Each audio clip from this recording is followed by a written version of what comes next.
Hi friends, welcome to your Saraswati Gurukul channel.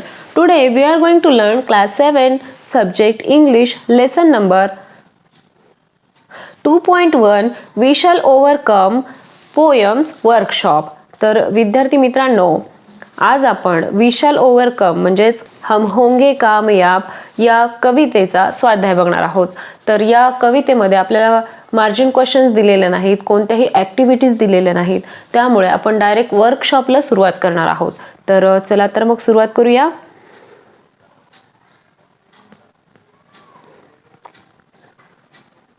यामध्ये question number first, sing the song. आपल्याला हे गाणे फक्त म्हणायचे आहे किंवा ही कविता तालासुरात मोठ्याने म्हणायची आहे.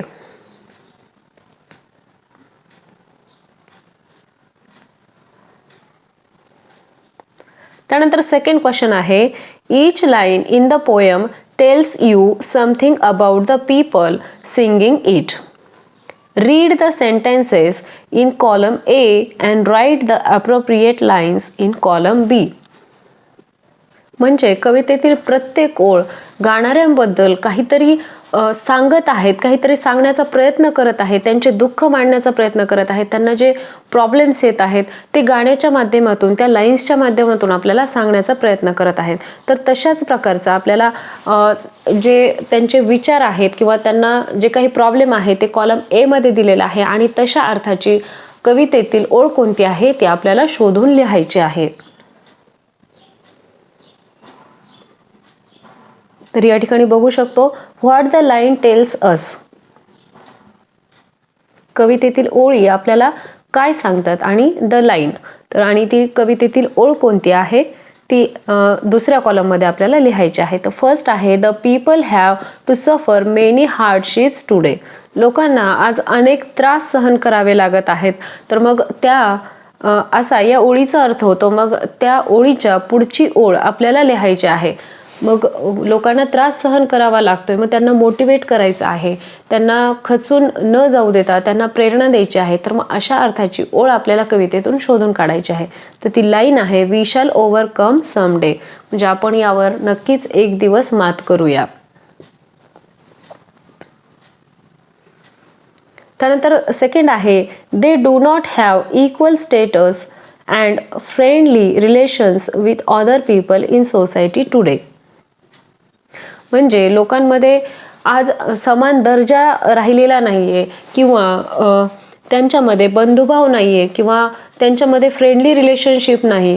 मग ह्यावर पर्याय काय असणार आहे किंवा ह्यावर प्रेरणादायी लाईन आपल्या कवितेतील कोणती असणार आहे, we shall walk hand in hand some day. म्हणजे आपण हातात हात घालून एक दिवस नक्कीच पुढे जाऊ.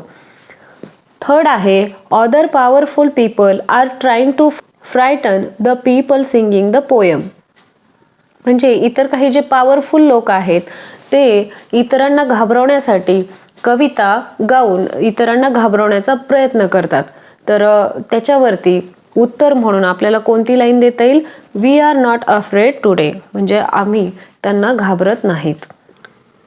The people singing the song are not free today. म्हणजे जे लोक गाणे गात होते, त्रास देत होते, ते आज फ्री नाहीत किंवा स्वतंत्र नाहीत. तर त्यावर उत्तर म्हणून कोणती लाईन असणार आहे, the truth shall make us free someday. म्हणजे जे काही सत्य आहे ते सर्वांसमोर एक दिवस नक्कीच येईल आणि हेच सत्य आम्हाला स्वतंत्र करेन.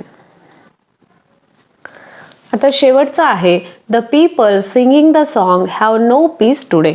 म्हणजे जे लोक गाणे गाऊन इतरांना घाबरवण्याचा प्रयत्न करतात ते आज शांत नाहीत किंवा त्यांना शांतता लाभत नाही. तर ह्याचं उत्तर म्हणून असणारी ओळ कोणती आहे, जे आपल्या कवितेत आहे, we shall live in peace someday. म्हणजे एक दिवस आपण नक्कीच शांततेत जगू. तर अशा प्रकारचा चार्ट आहे तो आपल्याला पूर्ण करायचा आहे.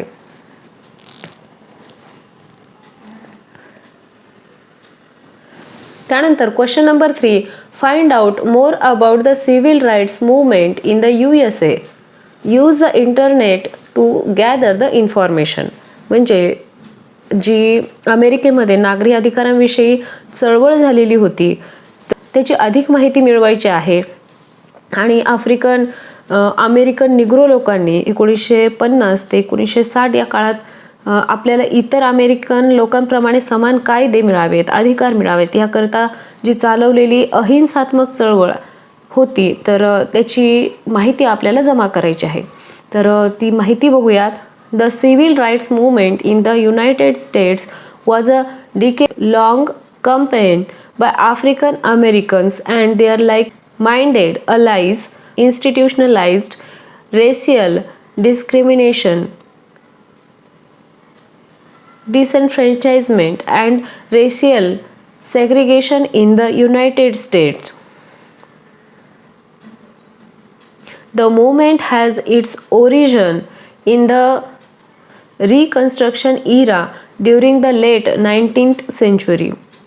Although it made its largest legislative gain in mid-1960s after years of direct actions and grassroots protests. The social movement's major non-violent resistance and civil disobedience campaigns eventually secured new protections in federal law for the human rights of all Americans. आता question number 4 आहे, find other inspiring songs associated with people's movements. You may list famous inspiring songs from your mother tongue or Hindi.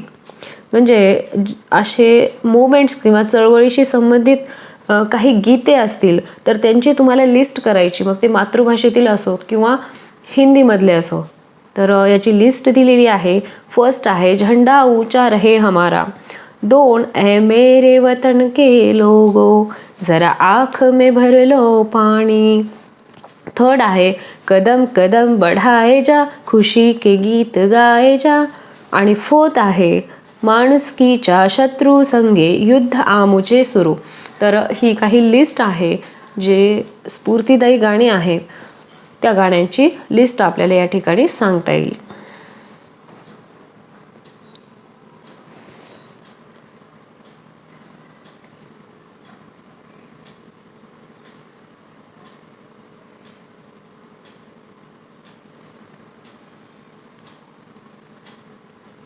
त्यानंतर question number 5, note that many times do is use to show एम्फॅसिस.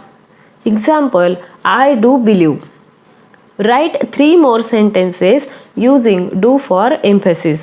म्हणजे बऱ्याच वेळा आपण do या क्रियापदाचा उपयोग एखाद्या गोष्टीबाबत विशेष काही महत्त्व सांगण्यासाठी जोर देऊन करत असतो.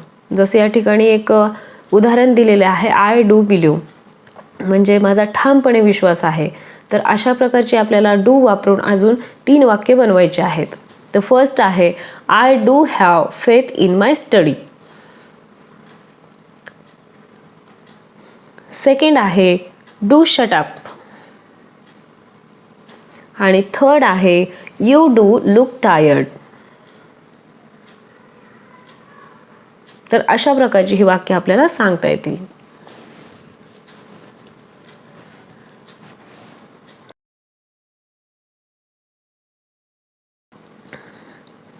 आता क्वेश्चन नंबर 6 आहे, the words we shall show firm resolve to do something. Read the pledge given in your textbook using your own ideas. Write a few sentences beginning with I shall or we शल. म्हणजे we शल हे शब्द एखादी गोष्ट करण्याकरिता ठामपणे सांगतात किंवा निर्धार दर्शवतात. तुमच्या पाठ्यपुस्तकातील ही जी प्रतिज्ञा आहे, जे आपलं पोयम आहे ती वाचायची आहे आणि त्याच्या संदर्भात आय शल किंवा वी शल ने सुरू होणारी जी काही वाक्य आहेत त्याची लिस्ट या ठिकाणी द्यायची आहे. तर फर्स्ट आहे we shall find a way to success. Second आहे I shall break through all the hurdles. Third we shall reach the top anyway. आणि 4 we shall protest against the humiliation done to us. तर अशा प्रकारचे वाक्य या ठिकाणी आपल्याला सांगता येतील. आलं लक्षात? I hope you will understand all questions and answer. Please like, share and subscribe to the channel for new videos. Thank you.